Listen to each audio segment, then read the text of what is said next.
Good morning everyone, welcome back to my channel Aparna Roy blog. আমার কাছের এবং দূরের সকল বন্ধুরা কেমন আছো? আশা করি সকলে যে যেখান থেকে ভিডিওটি দেখছো, দেশে দেশের বাইরে, সকলে ভালো আছো এবং সুস্থ আছো। আমি না বেশ একটা ভালো নেই, যদিও বাপের বাড়িতে খুব এনজয় করেছি, কিন্তু ঠান্ডা লেগে গলার আওয়াজটা এখনও আমার ক্লিয়ার হয়নি। তাই আমি সেইভাবে ভয়েস দিয়ে কথা বলতে তোমাদের সঙ্গে একটু সমস্যা হচ্ছে। তো আমার কথার আওয়াজটা নিশ্চয়ই তোমরা বুঝতে পারছো, কথার আওয়াজ শুনে আওয়াজটা অনেকটা ভারী, যেহেতু গলার আওয়াজ পুরো বসে গেছে। ঠান্ডা কোল্ড ড্রিঙ্কস এটা ওটা খেয়ে অনিয়ম করে অনেক জায়গা ঘুরেছি, এই সব মিলিয়ে আর কি। অনেক জায়গায় মানে 2-3 জায়গার জল দিয়ে চান করলে এমনিতেই ঠান্ডা লাগে, তারপর এক জায়গা থেকে আরেক জায়গায় যাওয়া, ওয়েদার চেঞ্জ হওয়া, এই সব মিলিয়ে মানে ঠান্ডাটা জোরদার করে লেগেছে। তো অনেক দিন পর তোমাদের সঙ্গে একটা একটুখানি লং ভিডিও শেয়ার করছি। এ কদিন কী হয়েছে জানো তো, নেটওয়ার্কের এতটা সমস্যা, মানে কি আমাদের ঘরের মধ্যে নেটওয়ার্ক থাকে না আমরা যদি বেড়াতে যাই, কিন্তু আমার মা, বাবা, ভাই ওদের আবার নেটওয়ার্ক থাকে। আর আমরা হঠাৎ করে যাই 2-4 দিনের জন্য, আমাদের নেটওয়ার্ক ঘরের বাইরে না এলে থাকে না বেশি ভালো। তো ওই জন্য ভিডিও আপলোড করতেও, তোমাদের সঙ্গে শেয়ার করতেও একটু সমস্যা হচ্ছিল, আর সবারটা দেখতেও একটু সমস্যা হচ্ছিল। তার জন্য আমি অনেক দিন পর আজ ব্লগ ভিডিও শেয়ার করলাম। তো বন্ধুরা, অনেক দিনের ইচ্ছে ছিল যে আমি নিজে হাতে উনুন বানিয়ে তোমাদের সঙ্গে শেয়ার করব। আমি না মাটির উনুন বানাতে বেশ ভালোবাসি, জানো তো। আমার এখনও মনে আছে ছোটোবেলায় মাটির পুতুল, মাটির হাঁড়ি, কড়াই, খুন্তি, হাতা সব কিছু বানাতাম, আর সেইগুলো দিয়েই আমার খেলা হতো। ছোটোবেলায় এগুলো আমি প্রচণ্ড খেলেছি। আর মাটির পুতুল তো এতগুলো বানিয়েছি, রোজ বানিয়েছি, রোজ ভেঙেছি।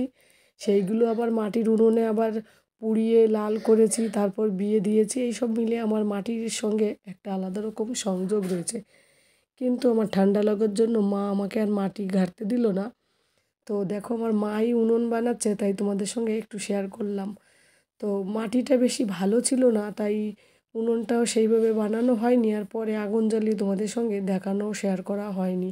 কারণ বাড়ি চলে আসবো ওখান থেকে, তো তাড়াহুড়োর মধ্যে ছিলাম।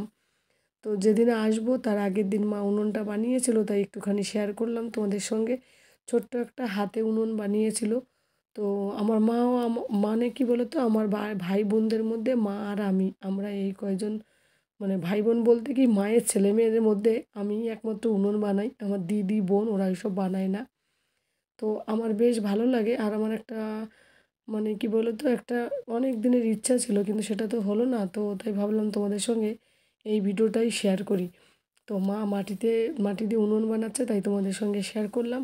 আমার মা খুব সুন্দর করে বানায়, কিন্তু এই উনুনটা যদি 2-3 দিন ধরে বানায় না, একটু একটু করে, একটু একটু করে, তাহলে বেশ সুন্দর হয়। আর মায়ের হাতের কাজ আরও সুন্দর আমার থেকেও। কিন্তু আমি ভেবেছি একদিন তোমাদের সঙ্গে আমিও উনুন বানিয়ে শেয়ার করব। আর জানো তো, মাটির উনুনে রান্না করার স্বাদই কিন্তু আলাদা। আমাদের কিন্তু গ্যাস আছে, কিন্তু আমাদের ডবল গ্যাস, তা সত্ত্বেও আমার মা মাটির উনুনে কিছুতেই রান্না করতে মানে ছাড়তে চায় না, গ্যাসে রান্না করতেই চায় না। এবার তো আমি বাড়িতে গিয়ে মাকে কত বকেছি, মামা তোমার এত কষ্ট হয়, হাই প্রেশার, তারপর এই জ্বালানি দিয়ে রান্না করা কত সমস্যা। কিন্তু মায়ের নিশা, মা কখনো শোনে না আমাদের কথা, বলে আমার কোমর ব্যথা করে, দাঁড়িয়ে থাকলে পা ব্যথা করে, গ্যাসে রান্না করা আমার কষ্ট হয়। তো আমরা বলি চেয়ারে বসে নেবে, বাবা বলছিল টুল বানিয়ে দেবো, কিন্তু উনি শুনবে না। উনি বলে কি যে মাটির উনুনে রান্না না হলে গ্যাসের মানে জালটা ভালো হয় না। কিন্তু সারা পৃথিবীর মানুষ কিন্তু এখন ম্যাক্সিমামই গ্যাসে রান্না করে খায়, কিন্তু আমার মায়ের গ্যাসের রান্নার টেস্ট আমার মায়ের কাছে ভালো লাগে না। অ্যাকচুয়ালি মায়ের কাছে কি আমাদের কাছেও ভালো লাগে না, কিন্তু আমরা তো শৌখিন না, তাই আমরা করি। কিন্তু আমার মা বলে যতদিন আমি পারবো ততদিন আমি চেষ্টা করব যে মাটির উনুনে রান্না করতে। আর জানো তো, আমাদের কাঠও কিনতে হয় এই মায়ের জন্যই শুধুমাত্র। তো বাবা তো কিনতেই চায় না। তো যাই হোক, মা মাটির উনুনে রান্না করে, বাড়িতে গিয়ে যাই খাই না কেন প্রায়ই মাটির উনুনে হয়। তো 2-1 দিন আমি গ্যাসে রান্না করেছিলাম, আর হয়তো রাতের বেলা রুটিটা হয়, বাকি টাইম ওই মাটির উনুনেই রান্না হয়। আর সত্যি কথা বলতে কি, মাটির উনুনের স্বাদটা কিন্তু অন্যরকম হয়। আর বন্ধুরা, কথা বলতে খুবই অসুবিধা হচ্ছে, গলা মানে খুব ব্যথা। তো তোমরা ভিডিওটি সকলে সঙ্গে থাকো, পাশে থাকো, আর দেখতে থাকো, কেউ স্কিপ করো না।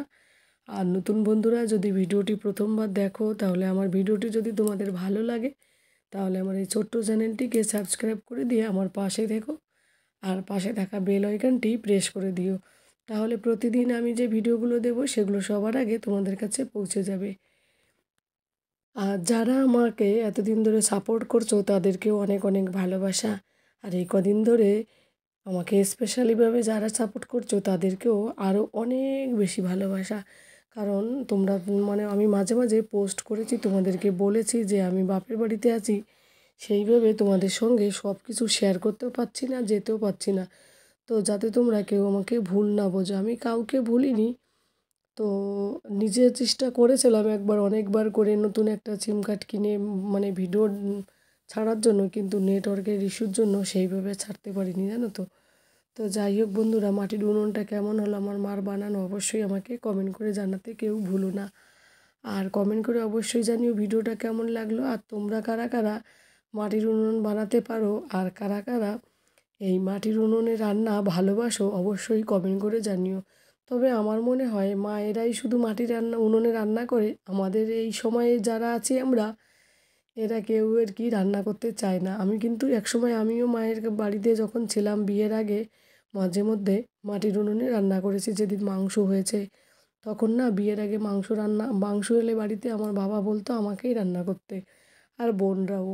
আর আজ 10, 12, 13 বছর ধরে মাটির উনুন ছেড়ে দিয়েছি রান্না করা, এখন আমি আর পারি না, জানো তো। তো তার জন্য এখন আর মাটির উনুনে আমি রান্না করি না, ওই মাই করে। কিন্তু আমার দিদিও জানে, কিন্তু আমি এখন আর পারি না, কারণ কি ওই নিচু হয়ে বসে থাকতে আমার প্রচণ্ড কষ্ট হয়। তো যাই হোক বন্ধুরা, ভিডিওটাকেও স্কিপ করো না, আরেকবার বলছি সকলের সঙ্গে থাকো, দেখতে থাকো। আমার কথা বলতে খুবই অসুবিধা হচ্ছে।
তো বন্ধুরা দেখো, মা বলছিল পরের দিন লেপে দেবে, তো আমি বললাম মা পরের দিন তো বাড়ি চলে যাব, তুমি আজই একটু লেপে দেখাও না বন্ধুদেরকে।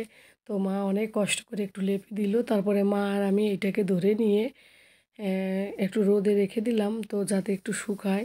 তো তারপরে আর ভিডিও শেয়ার করা হয়নি তোমাদের সঙ্গে। বন্ধুরা ভিডিওটা কেমন লাগলো অবশ্যই কমেন্ট করে জানিও, আর বড় করব না। আমার কাছের এবং দূরের সকল বন্ধুরা যে যেখান থেকে দেখছো, সকলে এই ভিডিওটা দেখছো নিশ্চয়ই, সকলে ভালো থাকো, সুস্থ থাকো, সাবধানে থাকো, যে যেখান থেকে দেখছো। আজ এই পর্যন্ত। তো আজ থেকে আমি প্রতিদিনই লং ভিডিওই দেবো তোমাদের সঙ্গে। তো তোমরা সকলে ভালো থাকো, আজ এই পর্যন্তই। টাটা। পরবর্তী নেক্সট ভিডিওতে তোমাদের সঙ্গে খুব জলদি দেখা হবে। টাটা।